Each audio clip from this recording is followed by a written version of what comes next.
sering sekali kami mengalami rasisme, diskriminasi itu kami sudah sangat sering sekali yang terjadi di sekitar lingkungan dan bahkan sampai di kampus-kampus juga. Itu sempat ada ibu dosen yang mengatakan kepada saya bahwa itu kenapa ya kalian orang Papua badannya bau, dekil, terus ketika kami ngobrol itu kami susah untuk bernafas kayak gitu. Lebih kelihatan yang emang udah internalized racism gitu loh, yang dimana itu mungkin mereka tidak bermaksud untuk rasis, tapi karena cultural conditioning mereka yang membuat pola pikir mereka itu untuk memisahkan, untuk mencirkelkan yang Chinese, circlekan yang non Chinese, dan mungkin circlekan yang ras-ras lainnya.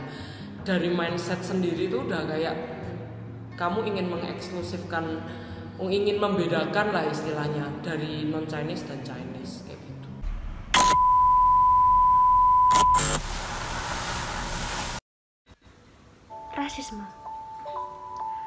Rasisme merupakan sistem kepercayaan atau doktrin yang menyatakan bahwa perbedaan biologis yang melekat pada ras manusia dapat menentukan bahwa suatu ras tertentu lebih superior dibandingkan dengan ras yang lainnya.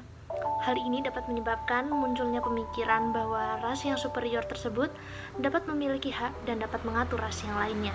Rasisme sendiri telah menjadi faktor utama dari diskriminasi sosial, segregasi, dan juga kekerasan rasial. Seperti yang dapat kita lihat bersama, di masa modern seperti saat ini, rasisme masih seringkali terjadi, terutama pada ras Papua dan Tionghoa. Di Indonesia, suku bangsa Papua adalah ras Melanesia yang jumlahnya hanya 0,1% dari 250 juta penduduk Indonesia. Selain minoritas dari sisi jumlah penduduk, suku bangsa Papua juga kerap kali dipandang tertinggal dari kemajuan modernisasi perubahan peradaban baru. Karena itulah, suku Papua sering mendapatkan diskriminasi dalam berbagai aspek kehidupan, baik sosial, ekonomi, politik, hukum, dan HAM.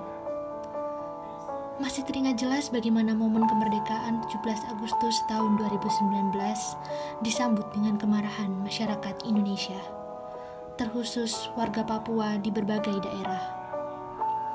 Berawal dari pengepungan asrama mahasiswa Papua di Surabaya terkait dugaan perusakan bendera merah putih.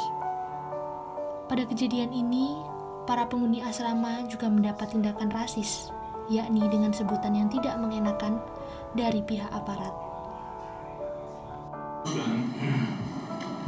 Untuk menyatakan berhenti dari jabatan saya sebagai Presiden Republik Indonesia, terhitung sejak saya bacakan pernyataan ini.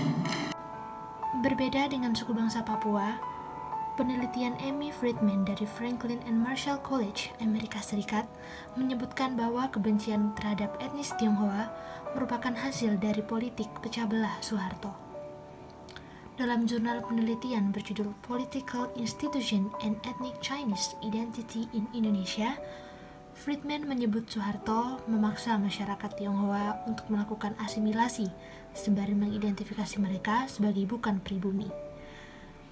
Sebagian kecil etnis Tionghoa di Indonesia pada masa Soeharto menikmati berbagai fasilitas investasi sehingga menjadi sangat kaya. Sekelompok kecil ini akhirnya dianggap sebagai representasi seluruh etnis Tionghoa sebagai kelompok yang memiliki kekuasaan dan kekayaan dengan cara yang culas. Kejatuhan Soeharto pada tahun 1998 membuat pembedaan ini menjadi semakin rumit. Kerusuhan yang muncul di berbagai kota di Indonesia menargetkan masyarakat Tionghoa sebagai sasaran kebencian. Rasisme juga bisa disebabkan karena adanya xenofobia, yakni rasa takut atau kebencian terhadap orang asing, terutama dengan orang yang berbeda dengan kita. Selain karena xenofobia, rasisme juga bisa disebabkan oleh etnosentrisme. Etnosentrisme adalah kecenderungan seseorang yang menganggap bahwa kelompoknya lebih baik daripada kelompok yang lain. Hal itu yang dapat mendorong seseorang untuk melakukan tindakan-tindakan yang tidak rasional. Lalu apa sih yang harus kita lakukan dalam menyikapi tindakan seperti ini? Dan bagaimana cara kita untuk melawan segala bentuk rasisme yang ada di negara kita? Seringkali kita lupa bahwa sebenarnya bangsa Indonesia memiliki senjata yang sangat kuat dan teramat berharga untuk melawan rasisme. Senjata itu kita sebut sebagai ideologi negara, yakni Pancasila. Kita punya 5 sila yang memiliki makna indah dan mendalam. Jika dikaitkan dengan tindakan rasisme, sudah jelas tindakan rasisme tidak sejalan dengan Pancasila, terutama pada sila kedua yang berbunyi, kemanusiaan yang adil dan beradab. Pada hakikatnya, Pancasila adalah cermin dari sikap bangsa. Sebagai bangsa Indonesia, sudah sepatutnya kita saling menghargai sebagai sesama manusia, adil kepada seluruh ras yang ada di negeri ini, serta memiliki adab yang baik kepada satu sama lain. Indonesia kaya akan budaya, berbagai bahasa daerah, dan ras yang berbeda-beda. Perbedaan ini ada bukan untuk saling melemahkan, tetapi untuk menguatkan, merangkul setiap manusia dari ras manapun itu. Sebab, sebanyak apapun perbedaan ras yang ada di negeri ini, kita semua memijak tanah yang sama. Kita berada di bumi pertiwi milik kita bersama.